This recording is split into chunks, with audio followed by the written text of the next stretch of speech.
Alors bonjour à toutes et à tous. Nous avons ici en fait une première méthode qui est très importante, qui est celle d'identifier, qui consiste à identifier les consonnes et les voyelles dans un mot. C'est la première chose. Alors les consonnes généralement vous les connaissez, les voyelles juste retenez qu'il y en a 6, qui sont d'ailleurs en position 1, position 5, position 9, 15, 21 et 25. C'est bien sûr A, E, I, O, U et Y.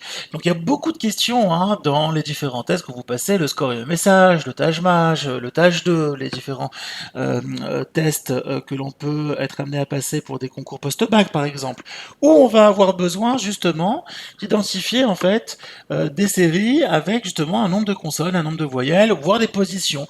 Alors si on prend, voyez-vous, un exercice qui est assez intéressant, qui fait l'objet de questions assez difficiles, c'est celui-ci.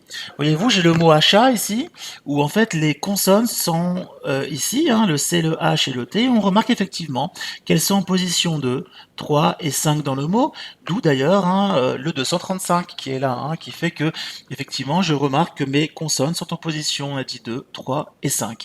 Donc ici c'est la position des consonnes dans le mot. Donc on a compris qu'il faut d'abord apprendre effectivement les différentes voyelles, mais après il ne faut pas oublier aussi que parfois ça peut être simplement au niveau des consonnes que ça peut jouer. Alors dans le mot amour, voyez-vous, on a fait le complémentaire. Ici on s'est plutôt en fait attardé sur les voyelles, et effectivement elles sont en position 1, en position 3 et en position 4. D'où en fait l'idée que je mets bien sûr entre parenthèses 134, autrement dit 1, 3, 4, pour dire que les voyelles sont en position 1, 3 et 4 dans le mot.